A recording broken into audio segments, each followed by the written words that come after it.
wish it had like a little like light. That would be really cool. I always like that. Anyways, hello everybody. Welcome to another episode of Spilling Ink. We are the talk show that takes you behind the book to meet the authors and professionals in the publishing industry. We've already got somebody watching. Hey, Anita, how we doing this week? Nice to see you. Well, so you guys might notice that somebody's missing this week. Jane had some traveling to do, but she says if she can get back in time, she will pop on. So fingers crossed, maybe she will. I know she's always interested when we do these mid-month kind of astrology check-ins because she's been very interested in it, and she's also been my guinea pig. She's kind of let me play with her chart as I've been learning this last year about Hellenistic astrology. But because I'm not an expert by any means, we have to bring on some real experts to help, actually show us the way. So last month, we had Renee come on. And this month we have Kyle, who is from the Astrology Hotline, who's going to kind of show us what's going on this month. Hey, Kyle, how are we doing? I'm doing great. How are you guys doing? Pretty good. All things considering. It's been a gnarly month so far, astrologically speaking. And been feeling it. But let's hold on, because I know we can go down that rabbit hole real easily. And we got to say hello to Margaret. Margaret's my co-host for the day. Thank you for joining us today, Margaret. Yeah, excited to be here. It was fun to get the little invite surprise, and I've loved the last couple of shows that I've been able to tune in for, so very excited to hear more. We've been trying to get you on for a while. I think our schedules have not worked out, so I'm so glad you were able to join us this week. Yeah, very cool. Well, before we dive too far into the weeds, let's give you guys a chance to introduce yourselves, tell our people what you do and how to find you. So, Margaret, since you were last, let's talk about you first. All right. So I have a YouTube channel called Margaret Pinard. Very hard to remember. And actually, it's on my t-shirt, too, because that's my mom's name. Like Pig Pinard, so Margaret Pinard. And I talk about books. So I'm an author of historical fiction. I've got 5 books out. It's been a few years since I published that 5th one, so working on the next one. It's British Empire, Scotland, Canada, interesting settings to take you away and tell you about other people's lives, and especially voices that are not usually heard from, and social movements that may have light to shed on our current ones. So that is my passion. I've got onto YouTube about 1.5 years ago, and love talking about books with people. I do the booktube things like TBRs and wrap-ups and tags, but I also love to have authors on my channel talking about stuff related to holidays or their books or their launches or anything like that. And I think I'll pause there and say, yes, historical fiction, authortube, booktube, all good to go. Now, you've been hosting some writing sprints on your channel too, which I absolutely love sprints. What started you on that? So the cool kids were doing it, first of all. And so I turned it into a productivity sprint the first Friday. So I just do a productivity sprint the first Friday of the month. And then I've been following up Shannon of SD Houston's sprints on some other Fridays as well, because it just keeps the momentum going. I show up for her at 7 a.m. my time. And then 9 is when I start mine sometimes. So that's been helpful as well. And productivity streams, basically just to get people in the mood to get stuff done, or shake up when they have resistance against stuff because they have someone else sitting with them, watching, laughing, and making it not hurt so bad. I've always said sprinting is great for those who need to get into that habit of shutting the editor off and just writing, because not only does it put a time limit on your writing, but there's that little element of competition where when you're done with the sprint, how many words did you come up with? And as everybody's listing their word count, you're like, man, I got to do better. I got to beat them. And this is an illustration of how different motivations work for different people, because that's not why I do it at all. I like getting people involved, but I like going on the tangents in between, and then, being the person who's facilitating, bringing us back, but essentially having fun. So I love that. No, that's good. And there's different ways to approach it. Yeah. I respond better towards the competition side of it, I think, because I want to be the best, damn it. I just want to. All right. Well, that is awesome. And definitely we'll be putting your information in the notes at the bottom for those of you who are coming to watch this after the fact. So you'll definitely be able to find Margaret and all her stuff. Let's jump over to Kyle now. And Kyle, tell us all about the Astrology podcast. Astrology Hotline. Yeah. Yes, sorry. Astrology Hotline. Astrology podcast. I know the names are similar, but yeah, it's a much more prominent podcast. But no, it's Astrology Hotline is it's the podcast that answers all your burning astrology and birth chart questions, right? But we basically we answer questions that are sent in by listeners. Really, is anything about astrology, we'll answer it. We'll answer it for a very long time too. So, but even if it's not your question, it's obviously ends up being worth listening to because we end up talking a lot of different astrological theory, and you can usually apply a lot of the things we talk about to your own chart. Yeah, that's you've been doing like a series on sorry. Oh no. Well, okay. I was gonna say you've been doing a series, the educational one, where you're teaching people a little bit more about astrology as well, which I think is really, really helpful, especially for a lot that are interested in astrology, but maybe aren't ready to jump into like real formal classes yet. Yeah. My co-host and I, Tristan Paylor, is an excellent astrologer as well. We realized that we're kind of really on the far end of the spectrum in terms of astrological nerdery. So we wanted to make it so that at least, provide like some basic educational material for people listening to the podcast so that they're not totally lost when we're talking about what we're talking about. so yeah. It's astrology is complicated pretty easy. Yeah. Oh yeah, it's its own language, and when you get really into astrology, you can very easily get wrapped up in the language and not so you can almost stop speaking English after a while. So can only control that so much. So sorry.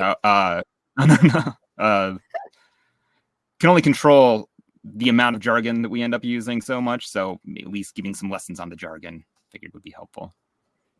That was one of the things that I really, really loved about astrology when I started actually picking it up, was that it is truly a different language. And it's almost like reading ancient Egyptian, where the symbols have a meaning, but the symbol's placement to another symbol changes the meaning of it. And really you have to understand all of the different elements to create the sentence, or the delineation of what those symbols actually mean for you. And it's kind of like that secret code language really piqued my interest and made me want to like dive deeper into it.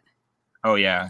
Well, I was a student of like psychology for a long time, and then sociology, anthropology, history, like all the people sciences, right? But I remember I like that. Getting into psychology and just being like, wow, I have suddenly this vocabulary for stuff that like I felt or like recognized, but like wasn't able to describe. And astrology can be really great for that once you understand it, because it's like, wow, I have this like language, this equipment for understanding things that I didn't have before. So even if you're not a believer in astrology, it can be very useful for just the language, just the like being able to use different terms or be able to put things in words that you wouldn't be able to otherwise. Yeah, it's definitely been fascinating. And the more that I've learned, the more I want to learn, and the more I realize how little I actually know. Like there's so many different approaches and techniques, and it's one of those things I think you could learn for years and years and years and still have more to go. Oh yeah. I mean, you're never done, I think, with astrology, probably with a lot of things, but I know for myself, still, it's like there's still so much more for me to learn. And I'm always like learning stuff, reading people's charts. And it's one of the fun things about the podcast is like you get different questions. And like we had a question once about asteroids, which coming from a more traditional astrology background, you just recognize the planets that you can see in the sky, which is not all of them.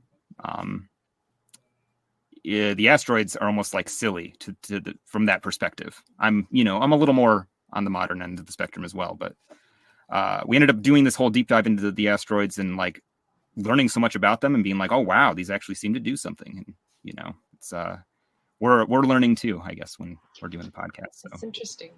I've noticed that, especially with the primary planets, it seems more male dominated, whereas the asteroids tend to be more female dominated. So you've got, what is it, Pallas Athena, you've got Ceres, you've got, I'm trying to think of all the ones that I can, Vesta, and their meanings are very, very interesting. And I'm still, again, coming from just barely scratching the surface learning it.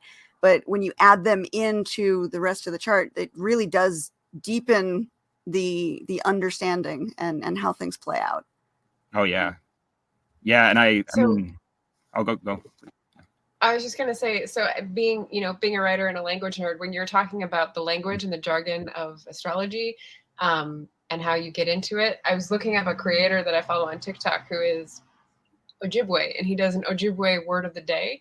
And what he does is explain the meaning of the word, but also the actual breakdown of like the little words that make it up, because it makes up a phrase that explains a feeling or a tradition or like a cultural context. And then that gives the meaning to the word. So there's all these different layers to play with.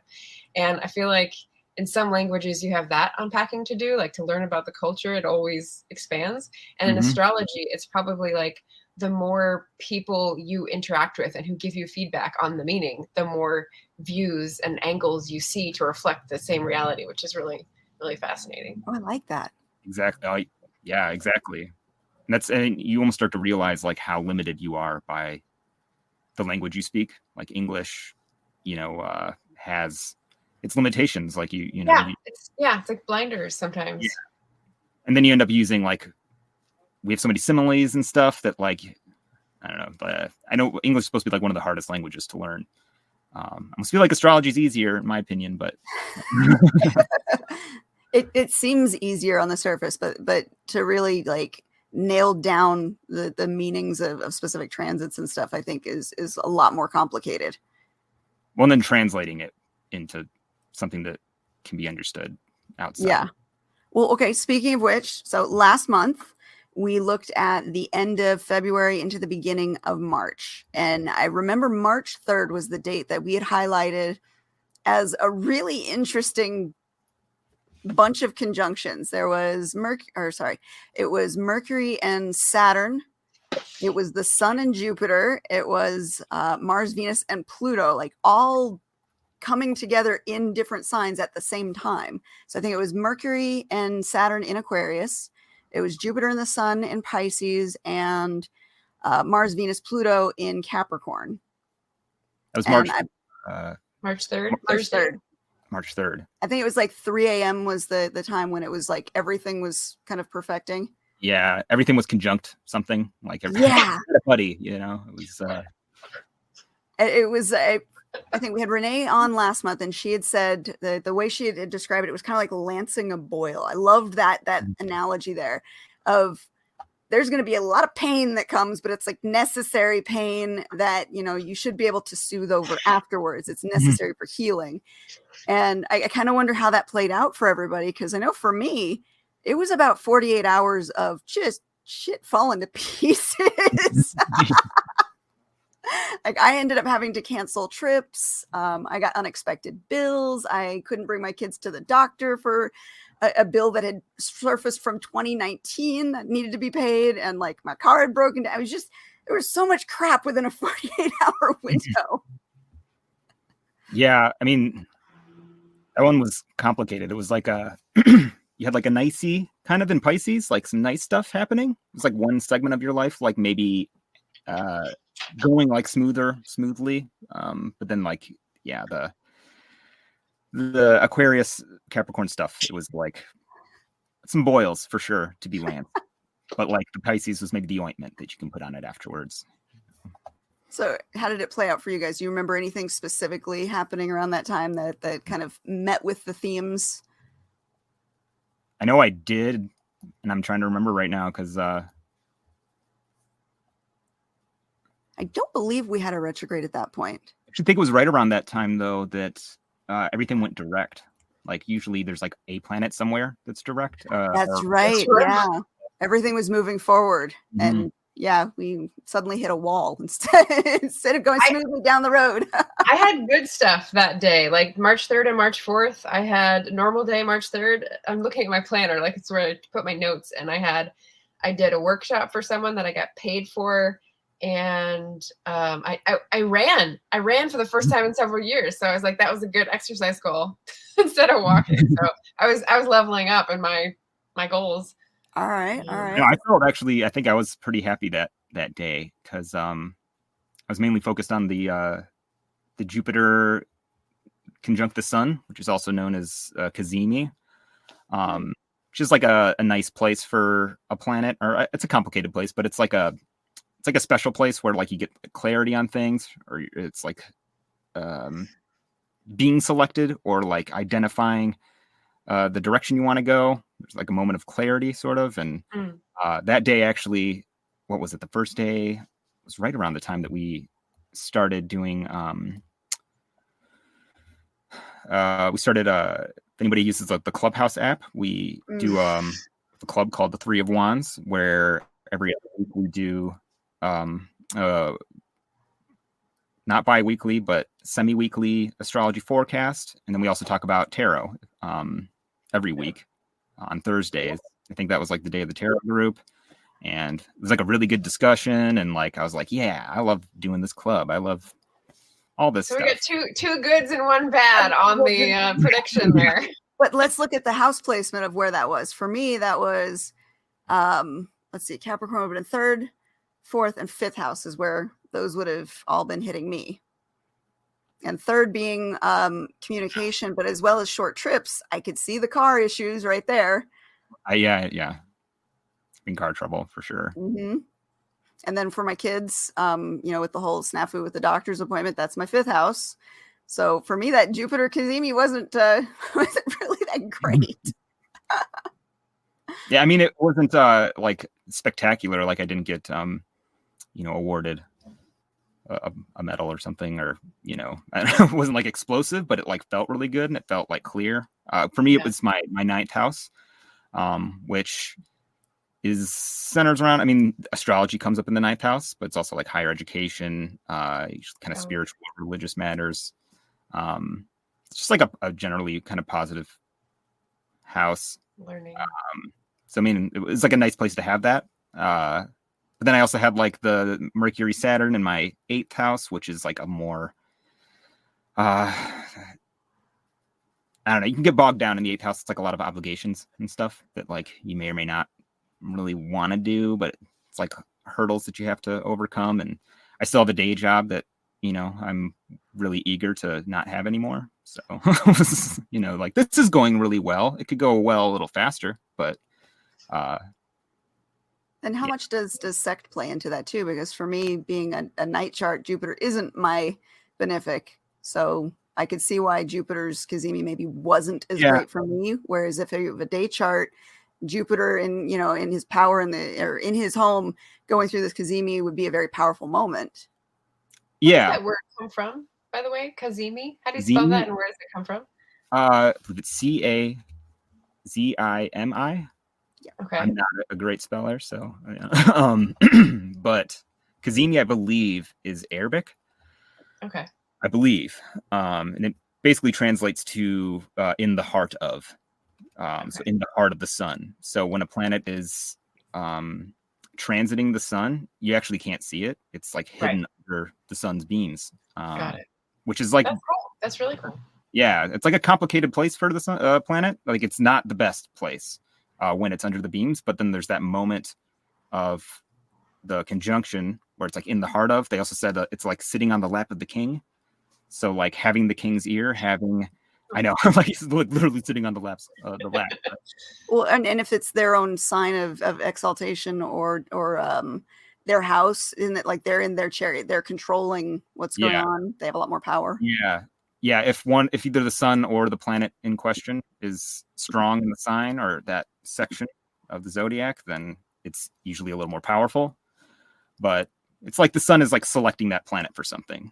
And then that planet has like the ear or the attention of the sun, which is kind of like the king of the planets, So for people, it's like when you see it in people's charts, it's like they, being identified or noticed for something, being like elevated or having like an influential position of some kind. Sometimes it's kind of behind the scenes because the sun is the one broadcasting, that you can see in the sky, but the planet's like kind of working behind the scenes, influencing the king, Speaking of which, too, I know all month long. Jafar, I love that. Yeah. Jafar. Oh, Saturn. evil. Maybe. Evil. I love it. What was I going to say? Okay, so Jupiter is in Pisces. So Jupiter's at home. And for the entire month, it's pretty much been under the beams. At some point, it's going to come out as the morning star and be hopefully in its own light. And I know with the sun heading into Aries, I think overnight tonight into tomorrow, the sun's in a different sign now, but is Jupiter still considered under the beams and still being kind of like overshadowed, or is Jupiter finally going to be able to shine in his own sign? Yeah, let me I want to look it up real quick, because I know like right when the sun gets into Aries, it's still under the beams. Like you still can't quite see it. Usually it's 15 degrees that is generally like the border. Sometimes in practice it can vary a bit. Depends. Yeah, I've heard 17, but I've also heard different planets have different areas that they can work with. So I'm not 100% on that one. Like depends on like atmospheric conditions too, and like what time of day. But generally 15 is like your general rule. And I think that doesn't happen until. And anything as a morning star is a more powerful version of that planet. It's a more outwardly expressive version of it. Okay. For a planet like Jupiter, like the morning star position is going to be better, I guess, or it's going to be a little more like Jupiter style, which is like go big or go home. Jupiter is a fun planet because I like how Jupiter can apply as the benefic, expanding that luck and bringing all kinds of good fortune. But then it also has the malefic tendency of it'll let you go into hubris and you're going to pay for that. So you can get as big-headed as you want, but you're also going to pay for being big-headed. I kind of like that play that Jupiter has. Yeah, and I've been getting more into Vedic astrology as well, which I mean is a whole nother set, and I don't want to go off in the weeds, but one of the things that I carry kind of out of that is like looking at what house the planet rules in your chart is going to affect whether it's more of a nice planet or more of a difficult planet. So like Jupiter rules, your 12th house. It might have a little more of has the 12th house job, which is to, get you in trouble sometimes or to, we'll go with that for now. But I like to think of Jupiter in the 12th, because I have Jupiter in the 12th natally, as the Murphy's Law position. Mm-hmm. If you make a plan and you tell somebody that plan, it will not come out the way you think it will. But if you do something in secret and you work hard in secret, you get the reward of that hard work and your plan will work. Yeah. Oh yeah. And you also have Saturn in your 12th. Yeah. Not such a bad thing, because Saturn traditionally rejoices in the 12th house. So it deals with the topics of the 12th house, like isolation and having to grin and bear difficult situations, Saturn is good at that. So, I mean, that does help. But like you were saying about sect before, the planets behave a little differently depending on whether you're born at night or during the day. And Saturn's the supervillain at night, I was listening to, and I think it was Robert Hand who did a lecture, and it was a giant, like 5-hour-long lecture. And at one point, he was talking about the malefics and the benefics as more being restrained or not restrained. So like, if Saturn is my out of sect malefic, I've got an unrestrained Saturn. Yeah. So it's going to be Saturn in every way that Saturn is, without any kind of limitations. Whereas if it's playing for your team, you've got a little bit more control on those Saturn topics. Yeah, it's a little like more hardcore Saturn. So And I think of Saturn as kind of like that overbearing parent who's got the sandal in their hand, ready to pop you upside the head every time you screw up. They do it because they love you and they want you to do the right thing. I think you used is it a Mommy Dearest or yes, Mommy Dearest. That'd be interesting to hear about what's coming for that planet, because I'm here at my parents' house right now. Saturn's in my 4th house too. Saturn needs to get the hell out of my 4th house. Yeah, I mean, I've got a stellium in my 4th house. I've got my sun there. I've got my south node there. I've got Mercury and Mars there. And right now Saturn is hovering over the Mercury and Mars conjunction. And it's because of the retrogrades this year. It's basically just going to be passing back and forth over those two the entire freaking year. yeah. I know we That's frustrating. I'm gonna pop downstairs. I'll be right back in 2 minutes, everybody. Okay. Sure. Yeah, I know. Well, me and you, Katie, have the same Mars placement in Aquarius, and I think I just survived my Saturn transiting my Mars, and yeah, that's still coming up for you, I think. Or is it exact about now? I can't remember where. I think it's if not exact right now, it's within a degree. Yeah. And it's when I look back through, I went and got myself a present. I got my Planets and Transits by Robert Oh Hand. yeah, I have that one right. I freaking love this book. Oh my goodness. It's been so helpful. Basically there's a lot of negativity in thought and a lot of restrained energy that I can basically expect this year. Like I really have to concentrate more on my single-minded thinking and trying to avoid that. And I need to utilize the energy in the best spots. And I've been feeling that so hardcore this year. Yeah. I don't have that balance that I've needed to figure out between, work and play. I don't have it.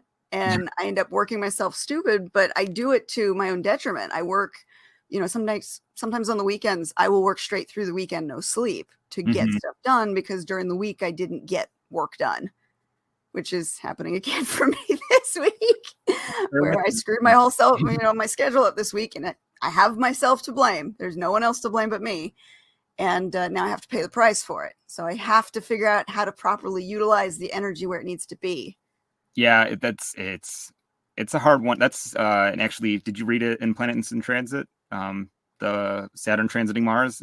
It's like I think he says that it's one of the worst transits. It's one of the harder ones for sure. Yeah.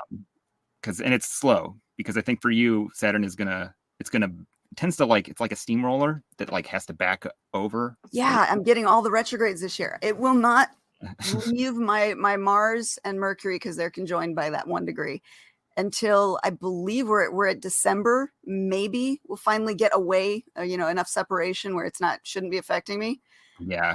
But yeah, it's going to go across, come back, go across again. So it's like this year is meant to teach me how to properly use the energy and the, not just the mental energy, but the physical energy as well to get things done. Yeah. And I mean, yeah. Not a fun lesson. I'm there too. I made it a point to get a lot of sleep last night because I wanted to bring my best self to Spilling Ink, of course. But there is it's like being stuck in a traffic jam, or and you're late for work and you're just stopping and going. You get to go a few inches and then you have to stop again.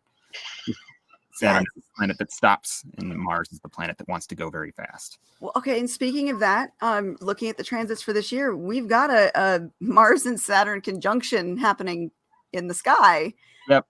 That's also going to be hitting on top of all this. So it's yeah. There's a lot of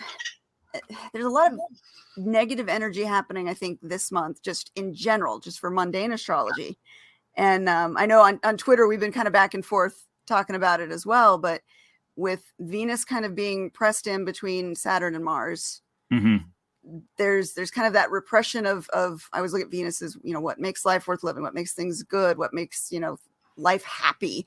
There's a lot of oppression on both sides happening to Venus right now. And even if she's making an aspect to another sign, she's going to run into Uranus on today, actually, I think.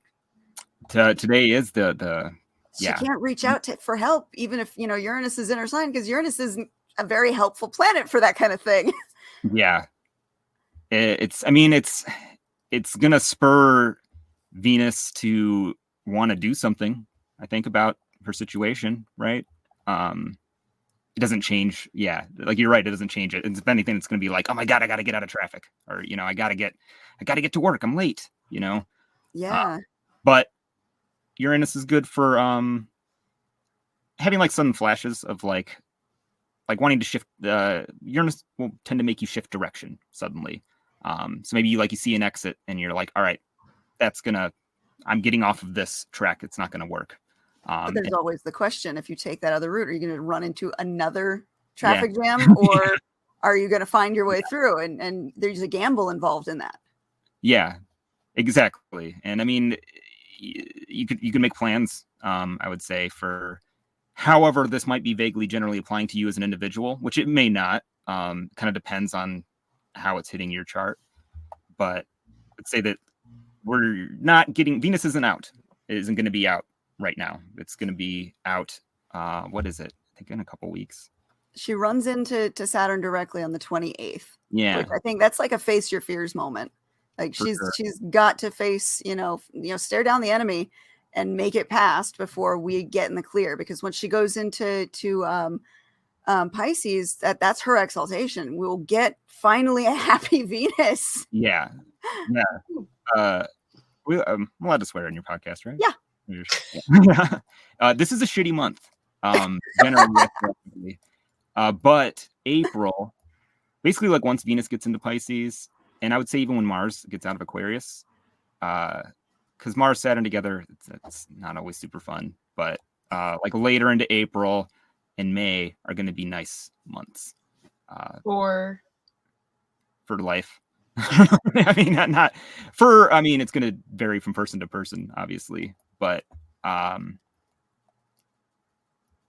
mean, the general mundane transits, not specifically looking at birth charts with house placements, but in general, Jupiter in Aries and Venus in Pisces, those are more positive than where they are right now. Yeah, the Venus can't really do much to help anyone right now. Not a ton. She's kind of dealing with her own issues. I had seen a meme somewhere. I need to find it, where it was the two planets represented as people sitting next to Venus, just squishing her in. Yeah. And that's kind of what's going on right now in Aquarius. It's like being stuck on an airplane with two dudes that are man spreading right next to you, and you're just kind of jammed in. That's, I think, how Venus feels right now. She's trying to be polite, trying to be courteous, but she needs to fuck shit up is what needs to happen. And that's probably what the Venus square Uranus feels like a little bit. Maybe she finally gets up and gets out of her seat, or she's not off the plane, obviously. Yeah, I was looking at it because the moon right now is in Venus's sign of Libra. So if she looks behind her, she's got a planet there that are at her back, but she can't touch it because Mars is right there. And she looks forward and she's got Uranus in Taurus, her other sign, but he's no help. She's just stuck between these two just giant assholes that she can't get around. Yeah. So not a happy place. Yeah. Having those, I'm glad you brought that up, though. It's having the resources in both of her signs. It's where you can come up with a plan, a game plan, an exit strategy. Be a way to get the flight attendant's attention and, get them to change seats. I like this metaphor. I love it. No, keep going. This is good. Yeah, this is the forming the exit strategy phase, but the actual exit is going to be in a couple weeks, I would say. Can we, Margaret, can we use you as a guinea pig for a minute? Yeah. Yes. Because I would love to throw your chart up and look at it from how it would play out maybe in your chart, because you've got Aquarius sitting in your communications house, which intrigues me. Yeah, let me pull up. All right, let me see if I can pull this back up. Go for it. There we go.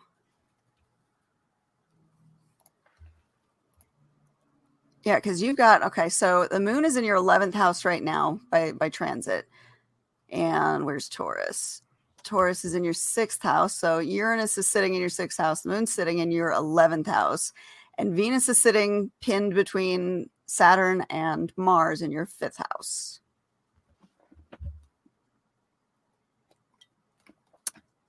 Yeah, you haven't had any car problems, have you, Margaret?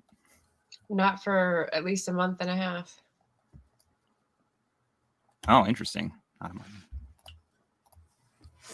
Well, see, the topics of the 3rd house, if I'm trying to remember from the classes, it's your small communities, your early education, your siblings, Neighbors. and short trips and travel. So any of those topics could be what's being, I would say, delayed or frustrating. Any like noisy neighbors or anything? No conflict. No, my neighbors are actually cat sitting right now for the first time, so they've been really helpful while I'm down in California. Nice. Small community. All right, so let's look at the siblings. I'm not communicating with two of them very much at the moment, but the other one and I are in close contact because of the parent situation we're monitoring, and it's going well. Okay. Look at short trips and travel. You did just travel. I did. You said you had to go take care of your parents. So any issues with traveling that could have... Well, so it was buy a ticket on Thursday for a flight on Friday, which I have never done in my life. I had to buy a first class ticket on the way out. Oh. And it was the least first class experience I've ever had. So that was disappointing, but that's expensive. Yeah. Wait, so you were on a plane recently? Yeah, yesterday. And you weren't sandwiched in between two dudes that were No, but I had the first seat, which has no ability to put anything underneath, no ability to put anything up on top, no ability to put something in front of you, and like the tiny like fold out thing on the side instead of an actual tray. So it was like the worst of first class. There you go. That's silly. That's like there's a podcast called Hysteria. It's women who are like talking about stuff, and they have a segment that's called Being Petty, and they're like, this is the thing I'm petty about this week, and I'm like, that's my petty. But yeah, it was fine. Going back a couple of days when we had the full moon in Virgo, that would have been your 10th house opposing what was in, I think it was Mercury in the 4th house for you. Communication. Now, for me, that played out as like, you ever had that feeling where you're drunk and the filter has been removed and you say whatever comes to mind and then regret it later? That was kind of how I was feeling during that opposition. Was just the Mercury was drowning and that filter was gone, and I was just like reacting to everything I could react to. It's actually a good way to think about Mercury and Pisces. It's like a drunk Mercury a little bit. Sometimes though, like a drink or two can help loosen you up and make you, speak up when you otherwise wouldn't. Some people are really funny when they're drunk, but it also will make you just say all the words or, maybe not make sense. Depends on how many drinks. And for me, that was in my social and creative houses. So it was it probably was funny online, but not exactly the normal version of me socially. So for you, this would have been 10th house, 4th house. So it would have affected career or what you're known for, out in the public view versus your home. And this is when? This is 4 days ago, you said? Just 2 or 3 days ago is when it was really kind of hitting. I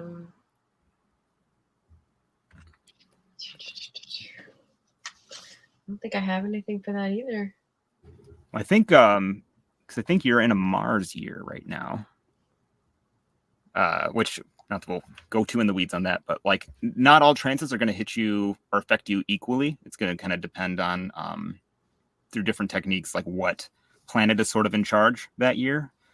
So you might be feeling more of the Mars transits right now, which I don't know. What does that mean? Like feeling the Mars? Well, right now, I would say, you might be feeling, I don't know, if you've been like a little restless or, I don't know, you have actually a really good Mars in your chart. So I don't know, you're going to tend to get like the more of the productive element of Mars, the get shit done side.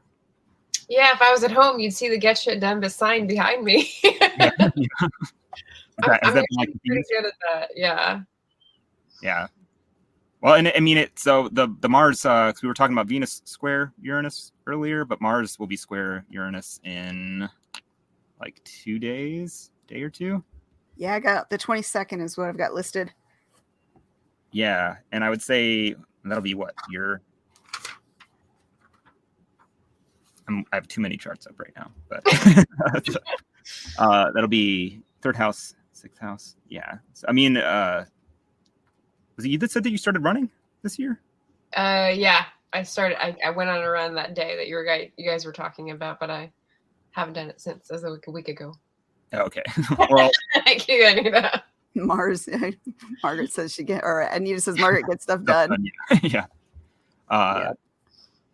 Yeah, I would think that, I mean, the Mars-Uranus conjunction, the Mars square Uranus, it's tends to like inflame Mars, which is already like a hot tempered sort of planet.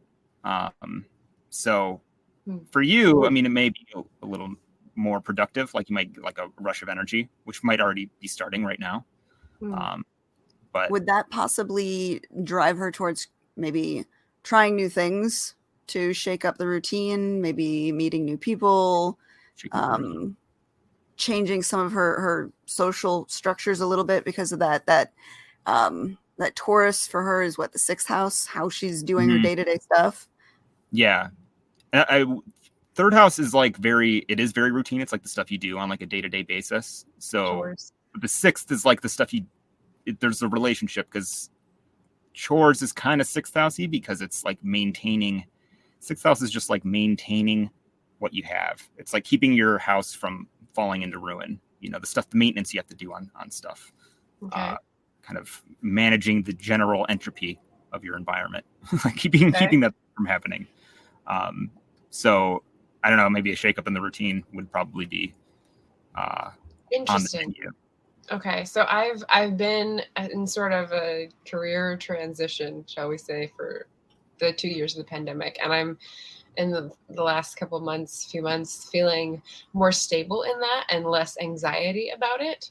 So to feel that that's going to be shaken up is not my favorite. Don't look at it as a negative though, because it's change is change. Change is not negative. It's not positive. It's just something new added to what you're used to. Yeah. Yeah, it could be. Maybe I'll have a whole bunch of people join my writer tier on Patreon, and we could all have like a mastermind of writers each month, which is my plan. But I need people to sign up for it, so that would be cool. Well, speaking of writing, the third house the house of communication, but also just like the daily writing. If you do a lot of daily writing, or not daily so much as like the stuff you have to do, like the planner you do on like a very regular basis, but like doesn't necessarily have a shelf life. Like a novel would be your ninth house, but what do you guys call them? Sprints? Writing sprints? Yeah. Is that I don't know. I'm like curious about that because like you have Mercury conjunct Mars in Aries in your fifth house, but in your chart, and like just like sprint writing, it's very just like descriptive of that. Writing sprints. But that's stuff that lasts usually because I usually use sprints to work out on the novella or other long-term stuff. Yeah. Well, I'm just thinking of you had like a YouTube as well. I don't know. Like it's like the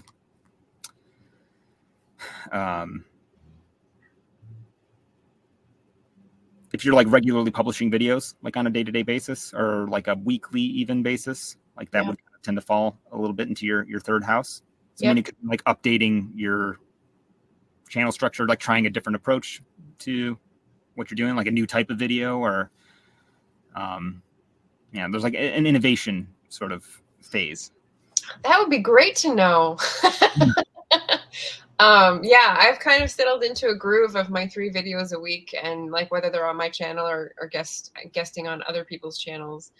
But also in the past 2 months, I've been seizing the opportunity to be on other people's shows when it's offered like this. And so it's been more stochastic, more just sort of catch can, which is not how I usually prefer to do things, but I'm trying to be open to more things. And so that's one of the results. Yeah. Yeah.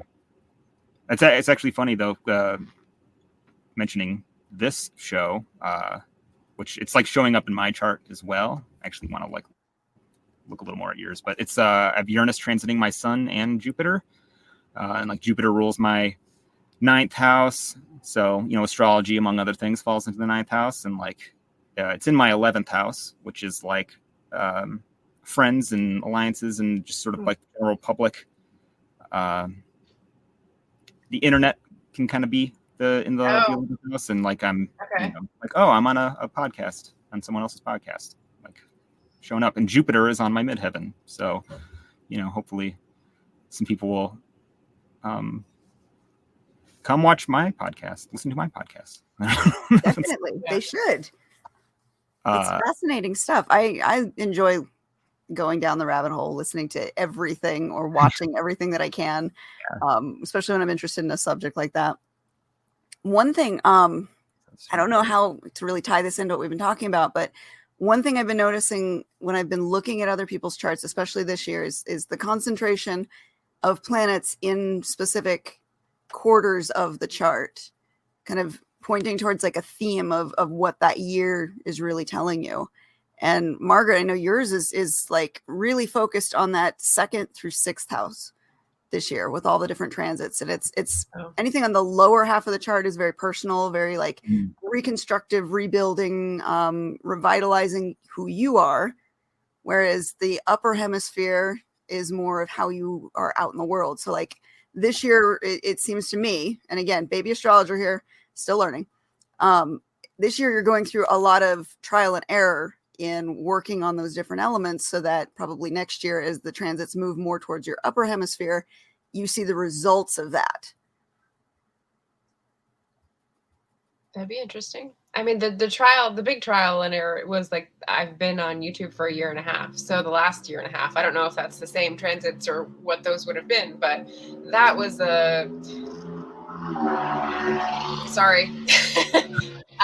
traffic noise. That was the skipping the stone in the pool and saying, okay, how many ripples can we make? Let's do this random other thing. And, other stuff is not working. So let's try something new. But that was 2020. So. Well, that would have been, sorry to cut you off. Yeah. I think Uranus would have been transiting.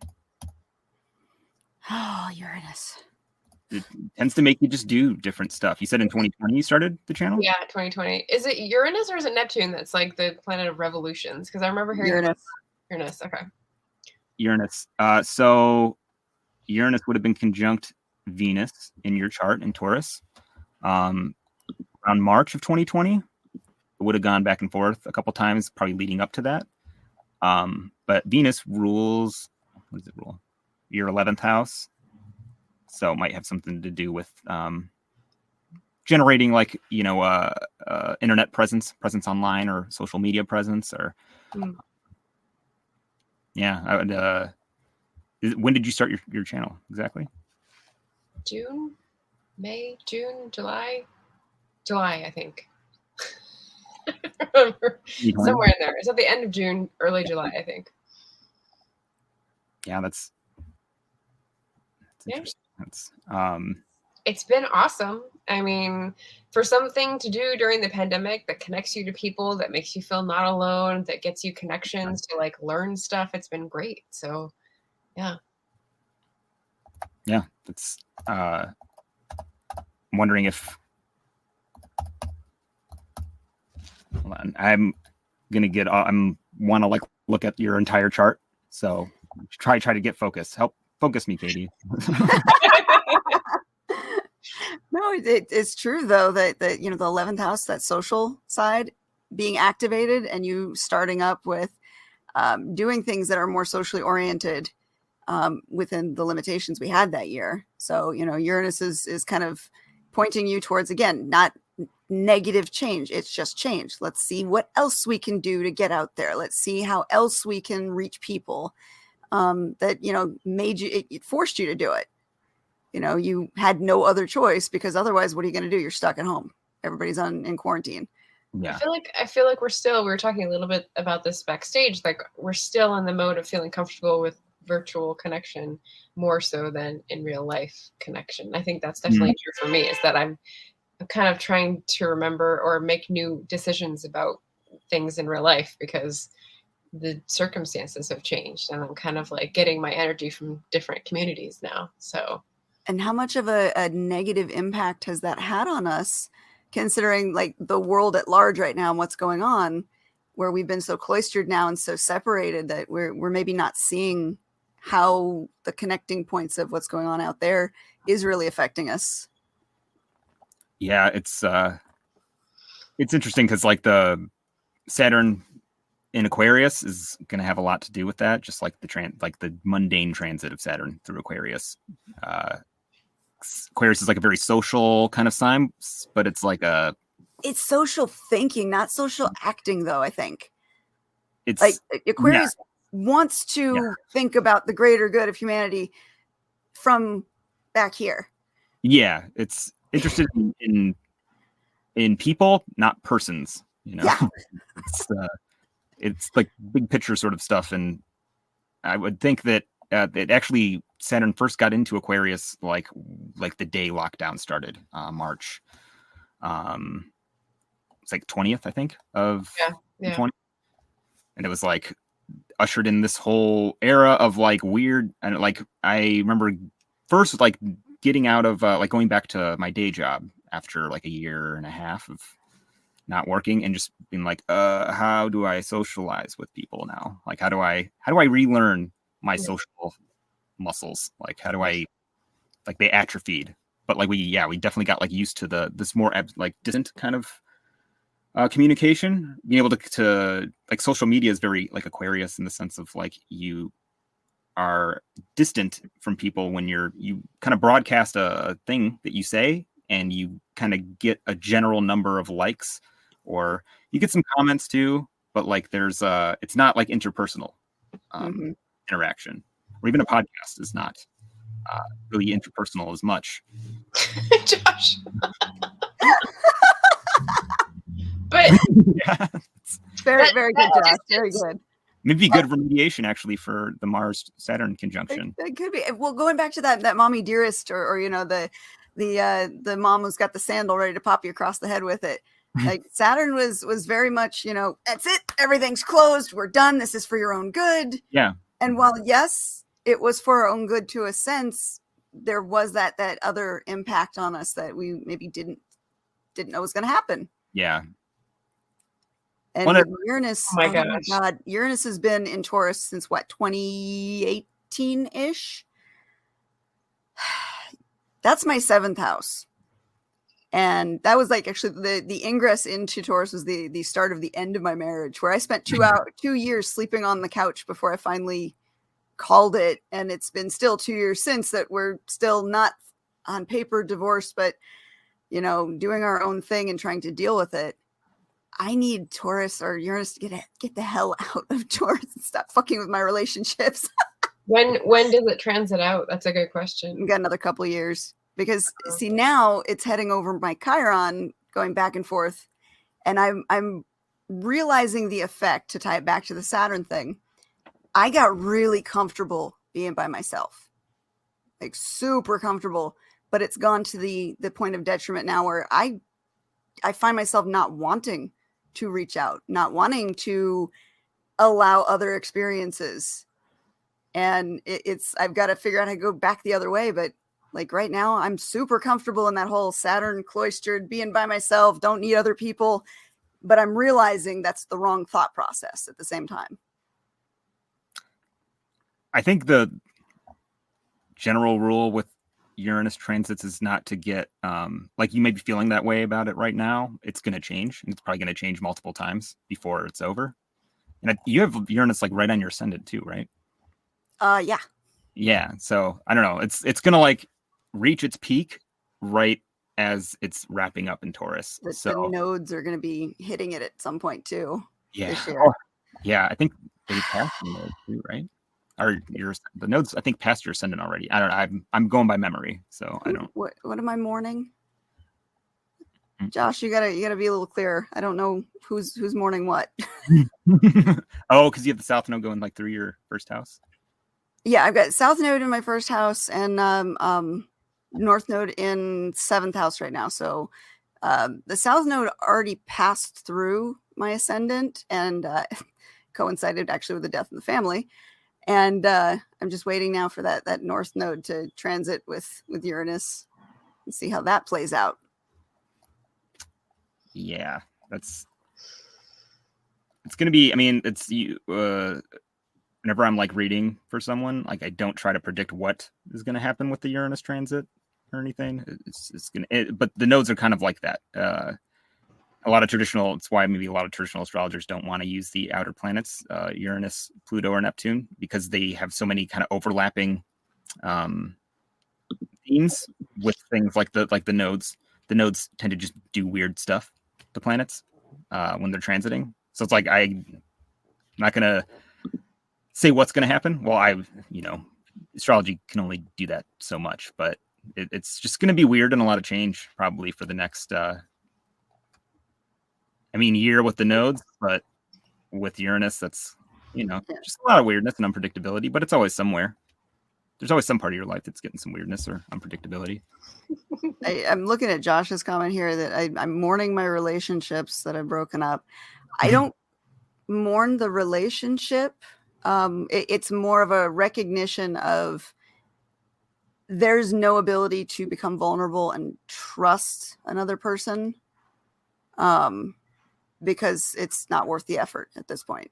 And I realized that's not the correct way to be thinking, but that's the mindset that I kind of got stuck in with being comfortable, being my, I'm responsible for myself. I can do whatever the hell I want to, which very, very Aquarian. I do what I want.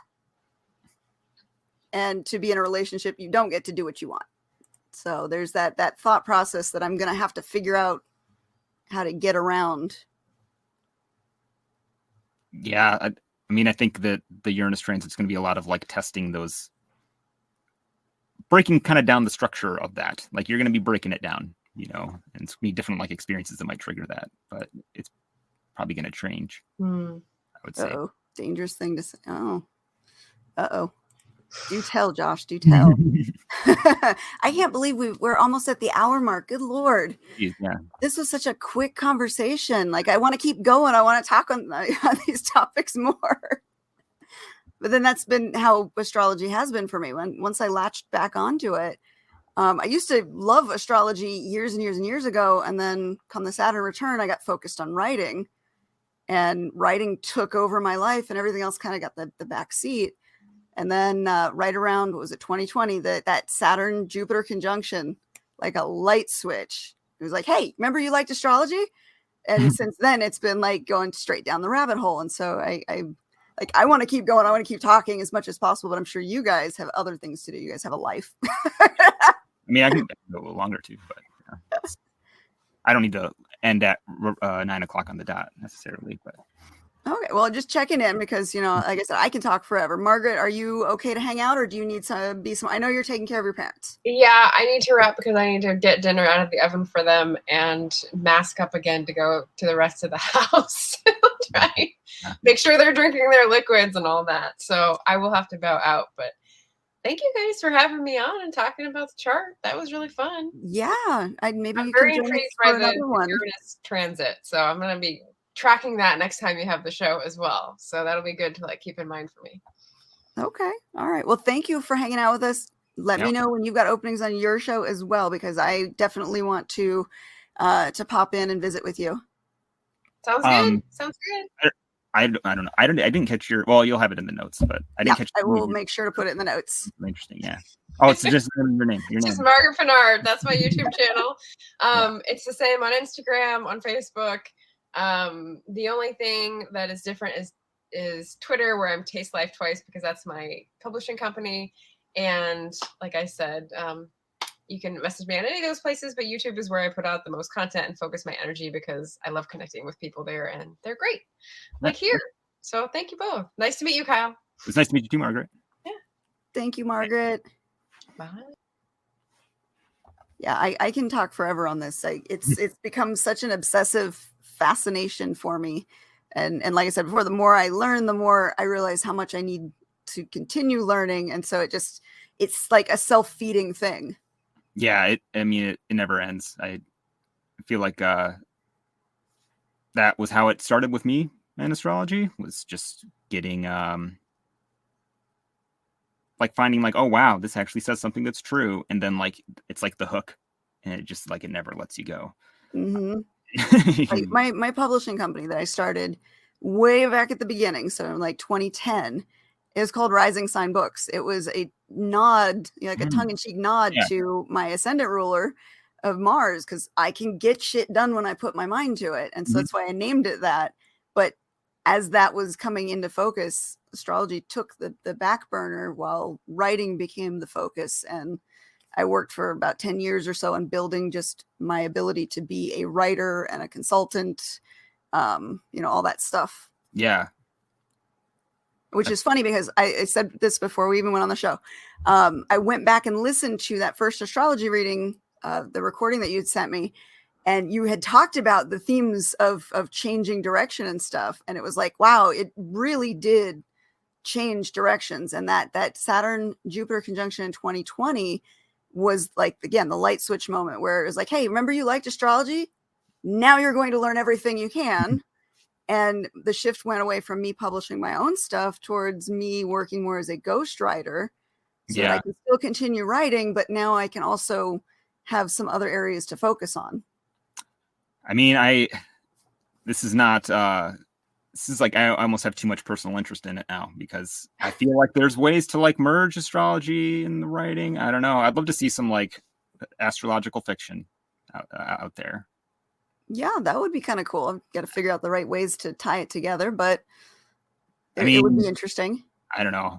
I think there's like a book about like a dystopian world where astrologers take over, and they set up like a class system based on like your chart. Like organize the whole world around astrology. But does that play into the stereotype thing? Because I know we've been joking this last week on Twitter about the stereotypes. And there was one of those, again, the stick foot in mouth moments. There was a person on Twitter who was really, really Scorpio. And so I was playing off that as much as possible. It was hilarious because I was going super Aquarian versus his super Scorpio. Yeah. And there's a lot to it. And a lot of people, that's what they understand about astrology. They know the sun sign, and they either believe in astrology because they love their sun sign, or they don't, even though the sun sign is really only like one small portion of how it applies to, who you are. But there are a lot of stereotypes with the sun signs that we get to play off of. So if I did something like that, would that actually hurt the idea of astrology being legitimate if I played off of, sun signs as your specific group? Well, I mean, I would probably think that it would be, if it was astrologers really taking over, they would go way into your chart and like, it would almost be like more of a commentary on, I don't know, be not my book, because I'm not a book writer, but the idea that you can like, if you're going like in the really hardcore direction of some traditional astrologers, that like you can predict the outcome of somebody's entire life, whether they will or will not succeed in X area of life. If somebody like that took over the world, they might be like, well, this is what you're going to be good at based on your chart. So you are going to be a construction worker forever, and you don't have to worry about that anymore. You could turn it into like a fate versus. Oh, yeah. That whole. And that's one of the things that drives people away from astrology too, is that they fear the fatalistic side of well, your chart says this and this is what's going to happen, but it's all still a prediction. It's not a definite. It's general themes of what could be happening. Not always an exact, this is going to, this exact thing is going to happen to you. Yeah. I mean, I definitely struggled with that too, the fate free will thing, and actually getting the deeper into it, I was like, wow, it was kind of scary a little bit when you're confronted with the idea of fate, and like, you're going to live some version of this in your chart. And then you get some who are like really authoritative saying like, this is what's going to happen. Like, this is always this kind of thing. And it's not really, but I think at the end of the day, even if astrology had that power to predict things in such a specific way, the fact that the idea that humans could divine that language and say precisely what it's saying in that specific way is like kind of arrogant. I don't know. I think most astrologers are always in this ongoing process of studying and learning, and they're always learning more, and it's like never mastered. It's never done. So they're, like you said, it's predictions. It's not. This could be more Saturnine because Saturn does pretty much rule everything in my chart. But there is kind of a peace that comes with having something predetermined for you. Granted, even if it's like a negative, the negative's coming, but you'll get through it. There's a peace in that. Yeah. Well, yeah. I think people like it when it's good stuff, usually, when it's like, oh, you will succeed, guaranteed. Yeah. But yeah, there is this sort of peace in like, I don't know. I think what astrology ends up doing is it sort of contours the space of an area of your life, gives you a sense of like what that direction is, and it almost like helps limit the focus a little bit. That's the right way of putting it, where it's not going to go extremely this direction or extremely this direction. It's going to be in this kind of direction, and you can maybe adjust your expectations based on that a little. Mm-hmm. Well, and like I was saying earlier, with the themes of the year, where the planets are mostly, clustered around and how far they're going to make it through the year, translating to which hemisphere of your chart that applies to, it gives you the idea of like what what to expect this year and what lessons that's going to kind of play out for you. So for me, with that Saturn basically just going back and forth over my 4th house, Mercury, Mars, there's a lot of learning how to play with the energy and use the energy in the right way. It sucks. It's not a happy thing, but there's a lesson to be learned from it. Yeah, absolutely. I think that's why I don't tend to get too into prediction. It's like, if you have a Saturn transit, something important in your chart, probably a general takeaway from that is like learning patience in that area. Like things aren't going to move fast there. They're going to be slower, and you're going to have to be a little more deliberate about the way you approach things there. And that is more useful than saying like your cat's going to die next week. Like it's not that even you could predict that, in my opinion, but I know there's folks out there who claim that they can, but it's a 6th house transit. Yeah. But I've done that too. I've gotten into the weeds where, I've learned something new and I want to explore it. And then I'd go back and I can pinpoint the moment, my dog died. And I'm like, oh, I see the transits. I see what that makes sense. But it's more hindsight than future predicting. It's the ability to recognize the language after the event has happened. Yeah. And contextualize. Yeah. Just it gives things context after they already happened. And the transits will surprise you too. Like you can maybe get a sense of like it's gonna be that flavor, but like what flavor exactly? There was a perfect transit. I think it was like a month ago, where I ended up spending the whole weekend. My whole weekend got blown out of proportion, and I was helping my daughter write her scholarship essay. Mm-hmm. And the transits lined up again. Hindsight, looking at it afterwards, it was like, wow, that really like outlined it if you looked at it from that top down view after the fact, because it was my 5th house, children, being activated, my 7th house, relationships, being activated, my 3rd house with writing being activated, my 12th house of it was the Pluto square in the 12th to the 3rd that was really being activated. Like I was doing something to help my daughter be able to have something I didn't have, that was kind of a general annoyance for me, that I didn't have it, but I'm making sure she had it. And I was reaching out to friends for immediate help. So it was that Uranus and Taurus, that reaching out to friends to get immediate feedback, because I had editors helping me to edit the stuff. Mm-hmm. And it was that 5th house, working on getting something done for my daughter, and that 3rd house of writing. It was like, it lined up so beautifully. But it was hindsight. Yeah. That's sometimes like you're being Jupiter, like for your daughter. Like, being a benefic. So Jupiter still, even if you have a night chart, it's still trying to be Jupiter. It's just and I recognized like the whole Time Lord thing, with each year having a specific planet kind of owning that year and their transits being more important. Last year would have been a Jupiter year for me, and looking back again, I see there was a lot of windfalls that happened right when I really needed them. Like it was unexpected, good luck that showed up at the right moment. I couldn't have asked, I couldn't have predicted it. I couldn't have seen it coming. And now that I'm in a Mars year, I'm feeling less of the luck that I had and a lot more of the realization that I'm not working as hard as I should. I'm not focusing like I should be. Like I'm feeling that like pressure to fix what's, maybe hasn't been working.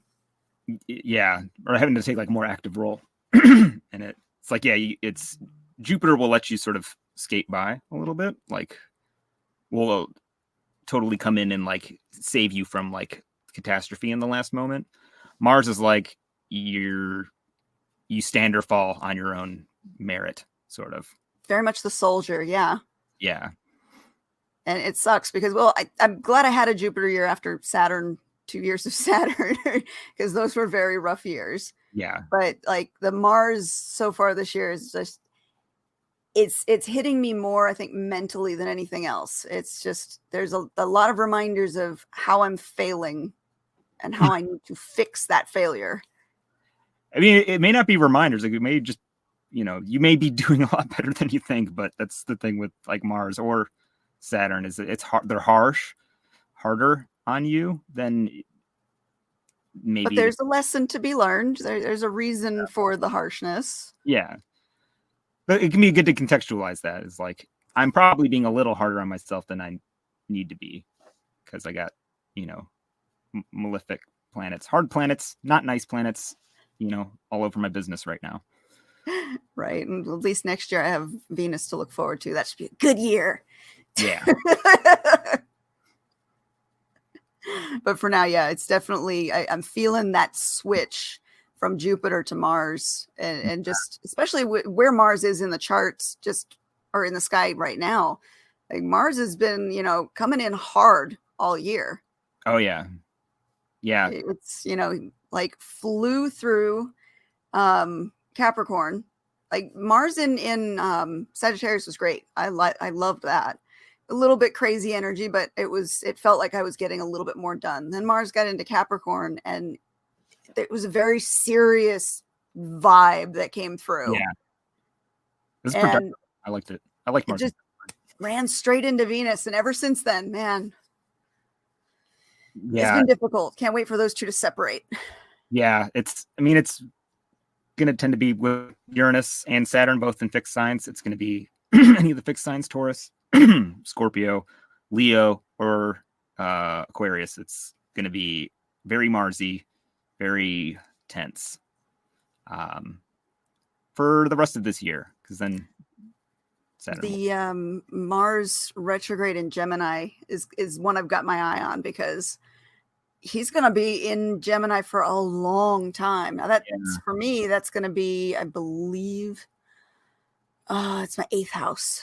Yes. So I have a feeling that I'm going to, again, playing off that theme of the nodes being, south in Scorpio and north in Taurus, which is my 7th house. There's a lot of dealing with other people, a lot of relationships as the focus and less personal. So with that 8th house being outside resources, getting a 6 months Mars focus on top of the nodes, pointing towards working with other people. I have a feeling like this whole thought process that I've got of being happy at home and being happy cloistered and knowing that's wrong is probably going to get kind of a kick in the pants. Yeah. Yeah. Potentially. Mars and Gemini in general, it's very chaotic and scattered too. When it's retrograde, it's a lot all over the place. So there's maybe some themes with the attention, like not like having a hard time directing it. Hopefully it just means there's a lot of things to pay attention to. Yeah. Rather than just the complete blowing up of the ADD that I've got. Yeah. I would say that's maybe a good thing to keep in mind for that one for everyone. It's anybody with ADD it's very ADD. Is that something that you could attribute to a Mars and Mercury conjunction in the natal chart, that ADD tendency? Because you've got Mercury, which is just, quick thoughts, quick actions, intellect, communicating. And then you've got Mars, which is more that soldier energy that needs to have the orders given before it does the thing. I'm yet to establish a universal theory that will apply generally, but I know that Mars has something to do with the ADD. Like I know this. So, I'm positive that there's something in there about that because it's linked to the it's actually ADD. What was that? I was reading about this. This is a tangent a little bit, but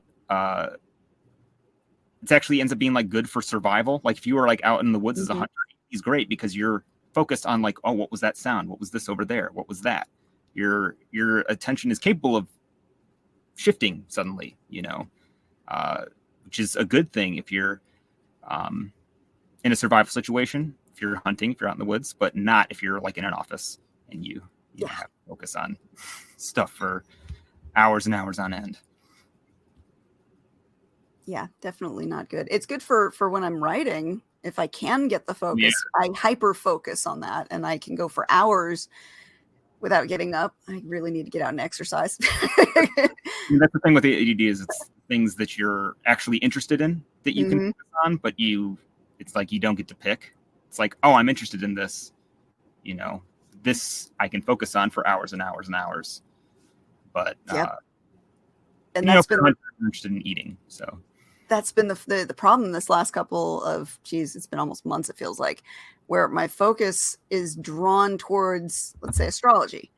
I know I should be working, I know I should be writing stories, but if there's any little I don't feel like it, I'm not interested, whatever, in the chapter I'm supposed to write that day, it's like, oh, hey, astrology. And then and I spend all my time researching the wrong thing and then go and look at the clock and go, fuck, I still have to turn shit in.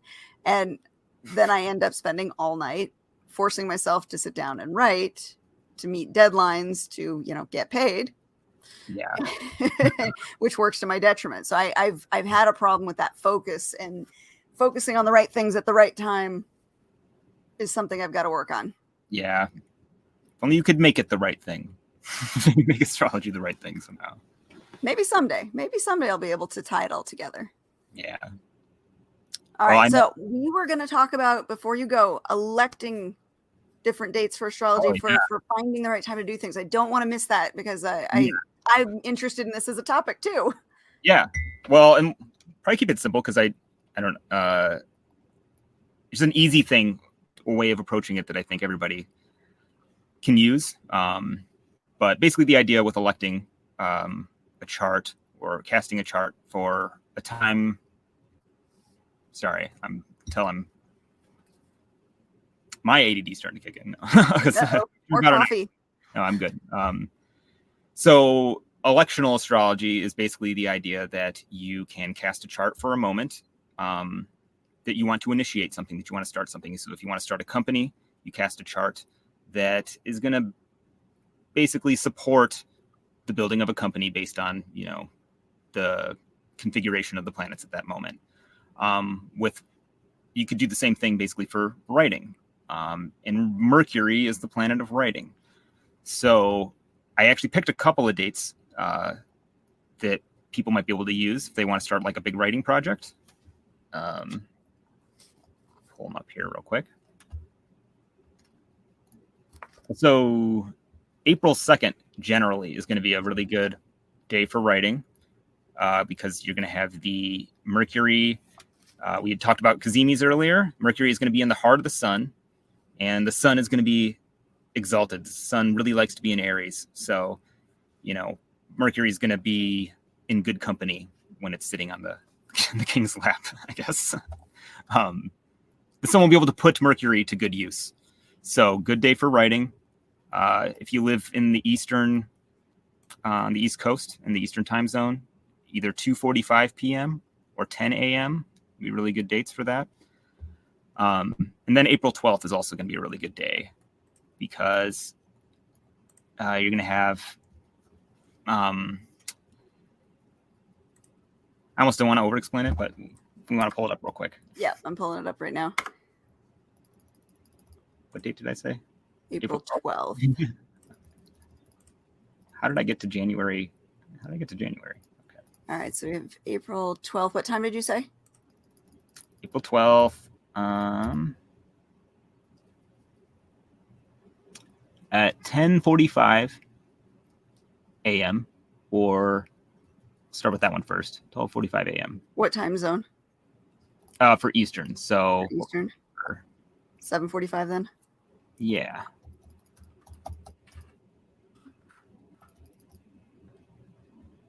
Right? Is it the one?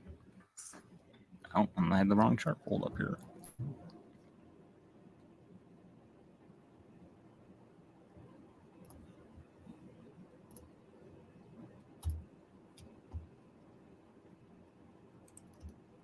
Sorry, because I have too many charts open. Do you have the chart up? No. Yep. I'll just look at it on yours. Oh, that is in Taurus. I got Mercury. Looks like connecting with the moon in Virgo. Yeah, I think what I wanted the chart to be for Gemini rising. Basically, if you get that Gemini rising with the ascendant applying to Mercury, you can organize that.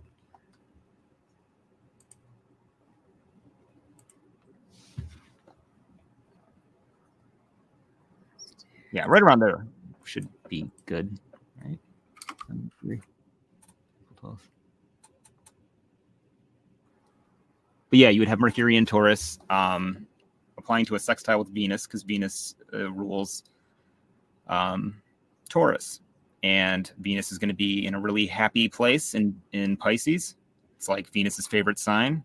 And Venus and Mercury together are really good for writing, because, you know, Mercury does like the writing. It's the pen on the paper. It's the communicating. But Venus harmonizes and makes things beautiful, makes things pleasing. So when you can get those two together working nicely, it's very good for writing, right? Making stuff beautiful, and it'll flow easily. Like it'll come out more naturally. I like that mutual reception with Venus in her exaltation, Mercury and Venus's sign, Gemini rising. I like that. You should also have the moon in Virgo too, I believe, that day. And Virgo is a Mercury sign. It's like one of the best Mercury signs. So very nice day for writing. I would pick that day to like start any writing projects, probably of all of them, if you have any big plans for them. But one of the simple things that I think everybody can do is if you get a planetary hours app, which, especially if you want to get into astrology in general, getting the Time Nomad app, which is free, it has a planetary hours widget. So if you get Time Nomad, you can turn on the planetary hours widget, and it'll actually, you may want to turn the notifications off, because I have it. It says every, couple hours or every hour or so, it goes, Saturn, it'll like say the planet. And if you're out in public or at your job, I can see that. If you're a kooky astrology nerd or whatever. But there's another app that might be a little more simple called Planetaro. So Planet ARO, which will just give you like the planetary hours, and basically writing during the hour of Mercury will just tend to be more favorable. The idea that planet has like a little bit of extra juice, during that time, has a little more influence. So Mercury will tend to support you more during those times. So starting your writing projects during the hour of Mercury will probably be helpful.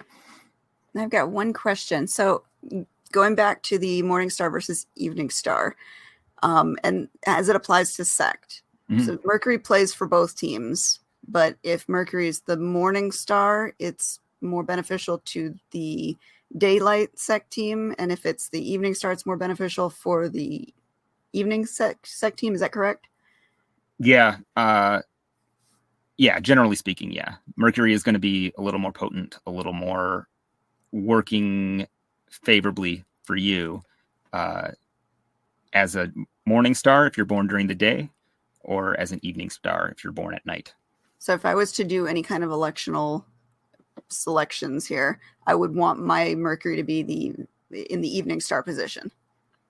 Ideally, yeah. It's one of the factors in I wouldn't say that it's like the most important factor, but you're also going to get Mercury as like either it's going to stay in one of those phases for several weeks at a time. So I wouldn't take like 3 weeks off of writing for to be. No, I don't think it's possible. Yeah, I think it's just it gives you a bump. Like I notice, like I have to write more and more doing astrology. You know, writing like horoscopes and stuff to help promote the business. And I've often struggled with writing historically. So using like whatever I can to like help give me a little boost, like writing on the planetary hour, or just noticing when Mercury is in a favorable configuration, especially with my chart. I'll like, oh, now's a good time to get some writing done, like capitalize on it. Now, for as far as technique in writing goes, I know we talked about it before we went on the show, but don't limit yourself when you're writing. The rough draft phase is meant to be a hot mess. Yeah. And I think a lot of people, and I tell this to a lot of the clients I've worked with over the years, is you hold yourself back. If you're trying to be perfect on the first go, that's going to cause problems. It's almost better to just get in that flow zone space and just dump the words straight out onto the page as they come. Mm-hmm. If you're trying to increase your pace, if you're trying to increase your word count, because that's going to give you more to work with. You're never going to avoid the editing phase. You're never going to avoid revisions. And if you make peace with that and can just let yourself write, you'll find that the writing comes a lot easier and it doesn't feel as much of a chore. Mm-hmm. Yeah, I have been, when I implement that, which, I can like find the fun in it because it's like a release, you know. Mm-hmm. It's like just getting all the ideas out. Tomorrow is actually a really good day for writing like that too, because you'll have Mercury Jupiter conjunction in Pisces, which we talked about a bit already, that Mercury is a little weird in Pisces, but when it's with Jupiter, which does really well in Pisces, it's going to support Mercury a bit. But I would say the kind of support is going to really tend to support that like word vomit a little bit. Mm-hmm. Not word vomit. No, that's it. Word vomit. Yeah, it's word vomit, but your page is going to be a hungry little birdie. Really good to know, because I got like 20,000 or not 20,000. I have 14,000 words I got to turn in on Monday, so I need to get some writing done. Tomorrow's the day. Well, it'll be overnight because after I get off of this show, that's when it's work time. So again, I do it to myself. I should have gotten more done during the week, but my focus was gone. It was being pulled in different directions. And while I did a lot of plotting, which I'm not a plotter, but the client work that I do has to go by their plot, and I've had to correct a lot of things and make it make sense. So I've done a lot of plotting in that sense, but I haven't done the actual writing portion of it. Yeah. So now I've got to get it done because I, again, Saturn being my controlling influence, I'm not going to get hit upside the head with the sandal. I got to get it done. I will not miss a deadline. Oh yeah. Well, I have to wrap it up here because I got to get. Yeah. Oh, thank you for hanging out with us for that extra little bit of time. I really wanted to touch on some of those topics that we had talked about, and I would love to be able to invite you back too if you're interested to do some more, because I really want to make this kind of a mid-month, check in. I think we've been getting a lot of good comments from our viewers. So if they like it and I like it, definitely make this a regular thing. I'd love to. This has been a blast. Thanks for having me. Awesome. And for all of you guys out there who are watching this after the fact, check down below, look at the notes, and you'll be able to find out how to get in touch with Kyle as well as Margaret. And please definitely check out his work. He's read my chart a few times and absolutely nailed some really interesting elements. So I will shout your name to the stars. You're definitely somebody who would do a good job if anybody's interested in getting a reading. So check out the show notes. We will be back. I don't believe next week. I think we're back the following week. And as always, we'll have new people to introduce you to and some more fun conversation. Thanks everyone for watching. We'll see you next time. Good night.